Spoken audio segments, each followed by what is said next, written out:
Anteriormente vimos un vídeo con el control y funcionamiento de motores de grúa torre,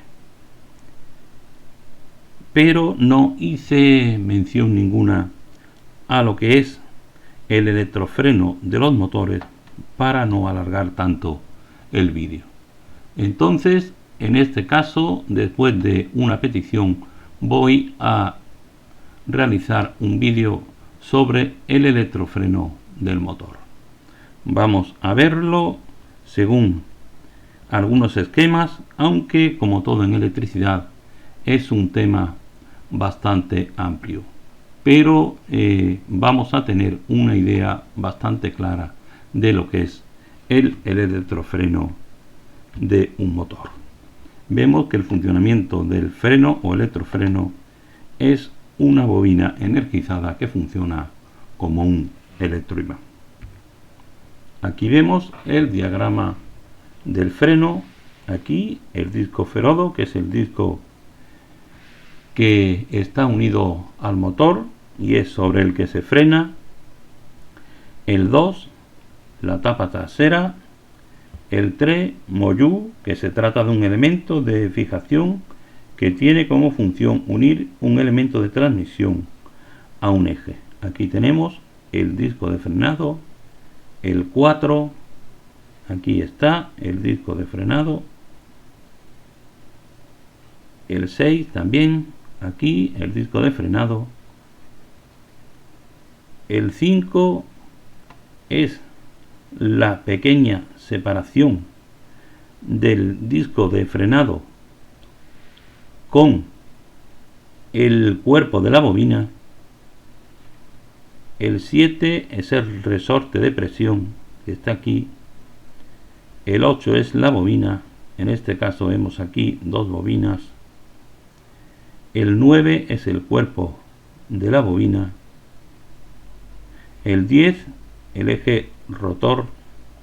Y el 11, vemos aquí las flechas, es la fuerza electromagnética que realiza la bobina para despegar el disco y que gire libremente el disco ferodo junto con el eje del motor. Vemos que en el funcionamiento del freno, aquí la bobina está desconectada, está desenergizado, y cuando el freno está en esta situación, la fuerza de los resortes llevan el disco de frenado contra el disco ferodo. Esta fuerza frena el disco ferodo e impide que el motor gire.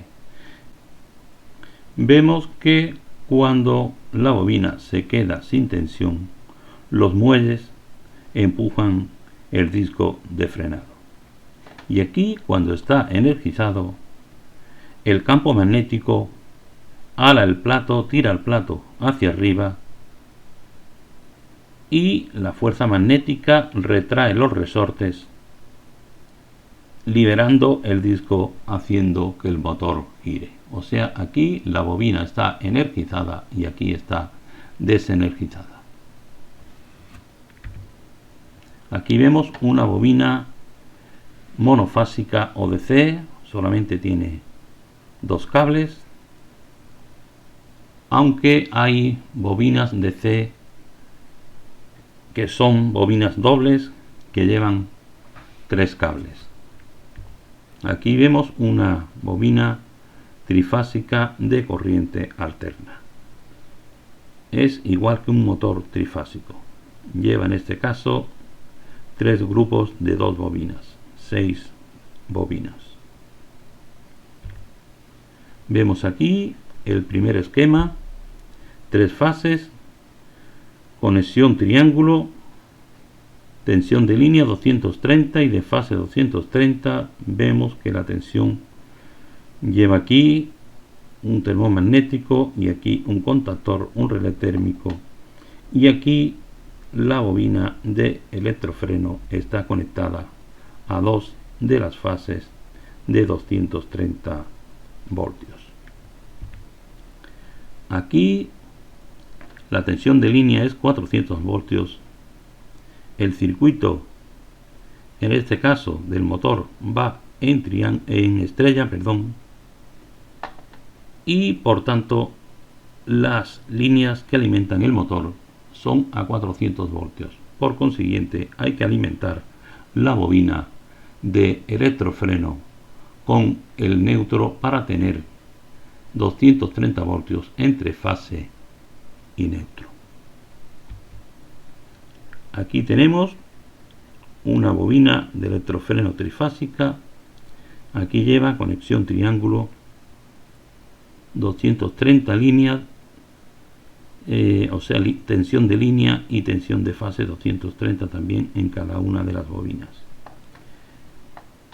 Y aquí debemos conectar las 6 puntas de las 3 bobinas de freno. Entonces conectamos en las 3 fases a la entrada de las bobinas, y la salida de las bobinas debemos conectarla a las fases contrarias para que queden alimentadas a 230 voltios. Sería un electrofreno de corriente alterna a 230 voltios. Aquí tenemos el mismo electrofreno, pero la tensión de línea es de 400 voltios. Por consiguiente, aquí alimentamos las 3 bobinas a 400 voltios y aquí hacemos una conexión en estrella. Hacemos una conexión intermedia, una conexión en estrella, para que la tensión que alimenta cada una de las 3 bobinas sea a 230 voltios. Aquí vemos otro circuito distinto. En este caso el electrofreno es de corriente continua. La conexión es conexión triángulo, tensión de línea 230 también y de fase 230. Por consiguiente, estamos alimentando el motor a 230 voltios. Y también alimentamos un transformador 230 voltios de entrada y 24 voltios de salida, puesto que es un electrofreno que trabaja en corriente continua a 24 voltios. Tenemos aquí el esquema igual, pero en este caso la tensión de línea es de 400 voltios y la tensión de fase de cada bobina 230 voltios. Entonces el motor lleva una conexión en estrella interiormente. Y aquí lleva también un transformador, pero en este caso, al ir conectado a las 2 fases, debe ser un transformador de 400 a 24 voltios para alimentar en corriente continua la bobina de frenado. Aquí vemos un circuito prácticamente igual que los dos que hemos visto anteriormente, pero no lleva transformador. Quiere decir que la bobina de frenado trabaja a tensión continua, pero a 230 voltios. Lleva la tensión de red directamente al puente de diodos y alimenta la bobina. La tensión de línea es 230 voltios y vemos aquí la conexión interior del motor en triángulo o delta. Y aquí vemos la conexión, en este caso en triángulo, puesto que la tensión de línea es de 400 voltios y la tensión de fase de 230 voltios, que es la que alimenta cada una de las bobinas. Aquí alimentamos igualmente sin transformador, pero para conseguir la línea de 230 voltios debemos alimentar una fase y la otra alimentación del puente rectificador o puente de diodos debe venir del cable neutro.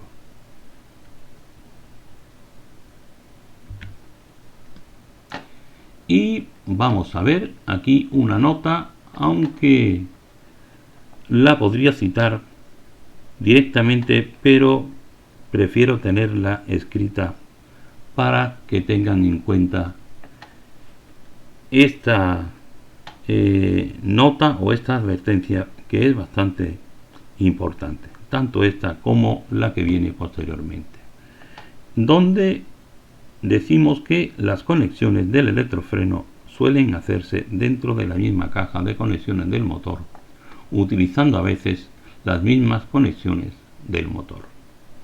Hay veces, por ejemplo, que si tenemos una conexión triángulo o delta, las 6 bornas del motor llevan U1, U2, V1, V2, W1, W2. Esas mismas conexiones servirían para un frenado trifásico, puesto que la alimentación sería igual que el motor. Y así, según el tipo de bobina de frenado, pues conectamos en la caja de conexiones del motor. Y otra nota bastante importante que debemos tener en cuenta, que si el motor arranca con variador de frecuencia, las conexiones del electrofreno deben hacerse siempre por delante del variador, puesto que un variador a la par que arranca con frecuencia baja, igualmente la tensión es baja y la bobina de electrofreno no funcionaría.